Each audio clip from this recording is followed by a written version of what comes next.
আল্লাহ রাব্বুল আলামিন বলেছেন, আমি যাকে খুশি কন্যা দান করি, যাকে খুশি শুধু ছেলে দান করি, যাকে খুশি তারে ছেলেও দেই মেয়েও দেই, আর যাকে খুশি আমি কিছুই দেই না। এ সবটাই আমার হাত। সুতরাং রাসূল পাক সাল্লাল্লাহু আলাইহি ওয়াসাল্লাম বলেছেন, খবরদার মেয়ের বাপকে গালি দিও না। বারবার মেয়ে হয় বলে অনেকে মেয়ের বাপকে গালি দেয়, তাচ্ছিল্য করে, টিটকারি করে। হুজুর বলেছেন মেয়ের বাপকে বিদ্রুপ করো না, গালি দিও না, যেহেতু আমি মুহাম্মদ সাল্লাল্লাহু আলাইহি ওয়াসাল্লাম মেয়েদের বাপ। রাসূল পাক সাল্লাল্লাহু আলাইহি ওয়াসাল্লাম বলেছেন, যে ঘরে একটা কন্যা সন্তান জন্মগ্রহণ করে, যে ঘরের ভিতরে একটি কন্যা সন্তান জন্মগ্রহণ করে, ওই ঘরের ভিতরে আল্লাহ রাব্বুল আলামিনের রহমতের ফেরেশতা ঢুকে সালাম দেয় আর বলে, আসসালামু আলাইকুম ইয়া আহলাল বাইত, হে ঘরের মালিকেরা, তোমাদের উপরে আল্লাহর রহমত বর্ষিত হোক।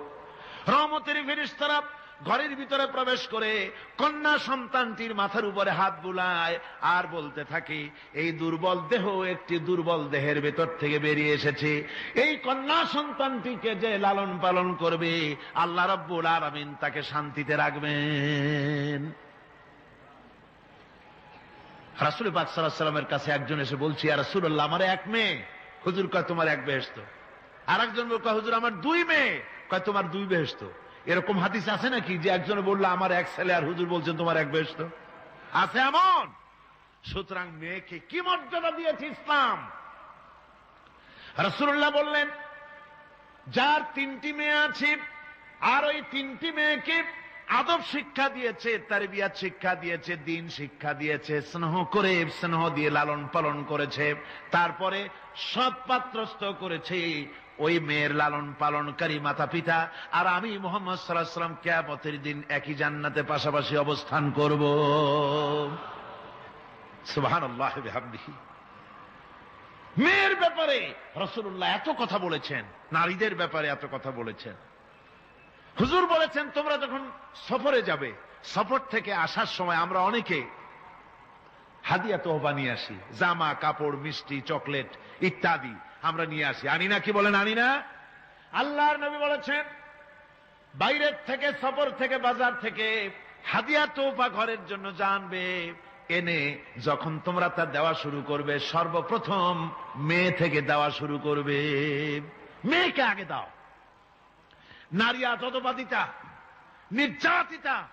এই নির্যাতন থেকে, অধঃপতন থেকে নারীকে কে রক্ষা করতে পারে? ইসলাম। জোরে বলেন, কে পারে? কেবলমাত্র ইসলাম পারে, আর কেউ পারে না। নারী যখন তাদেরকে মেয়ে হয়েছে শোনা মাত্র তার বাপ তাকে মাটির নিচে পুঁতে রাখত, আছাড় মেরে ফেলে দিত, যখন তাদেরকে কবর দিয়ে দিত জীবিত অবস্থায়, সেই সময় রাসূলুল্লাহ এসে নারীদের সম্মান দিলেন, মর্যাদা দিলেন। রাসূলুল্লাহ বললেন, আমার কাছে তিনটা জিনিস প্রিয়, একটি হচ্ছে নামাজ, একটি হচ্ছে সুগন্ধি, আর একটা হচ্ছে স্ত্রী। নারীর যখন কোনো মর্যাদা নাই তখন নারীর মর্যাদা হুজুর দিলেন। যখন কন্যা সন্তান হওয়া আভিজাত্যের বিপরীত, কন্যা সন্তান হওয়া পুরুষের জন্য একটা অপমানকর। এখন আমাদের সমাজেও আছে, স্ত্রী গর্ভবতী হয়েছে, বন্ধুদের কাছে বলে ফেলেছে আগেই, সন্তান হয়ে গেছে কিন্তু কোনো খোঁজ খবর নাই। বন্ধুরা একদিন হঠাৎ জিজ্ঞেস করে, তোমার স্ত্রী গর্ভবতী হয়েছে? তারপরে তা তো অনেক দিনের কথা, কি হইল তা তো বললা না। কয় যে আশা তো করছিলাম হবে ছেলে, কিন্তু হয়েছে মেয়ে, সেই জন্য আর টেলিফোন করা, খবর দেওয়া জরুরত বোধ করিনি। আছে না এমন? আছে। আবার বারবার মেয়ে হয় বলে আমাদের দেশে তালাকের ঘটনা পর্যন্ত আছে। বারবার মেয়ে হয়, ছেলে হয় না মোটেও, তালাক দিয়ে দেয়। আচ্ছা, ওই মেয়েটারই, ওই স্ত্রীরই যদি এখানে হাত থাকে ছেলে বা মেয়ে হওয়ার ব্যাপারে, মানুষের যদি হাত থাকে, তাহলে দায়ী শুধু স্ত্রী হতে যাবে কেন? পুরুষ তুমিও তো দায়ী তাহলে।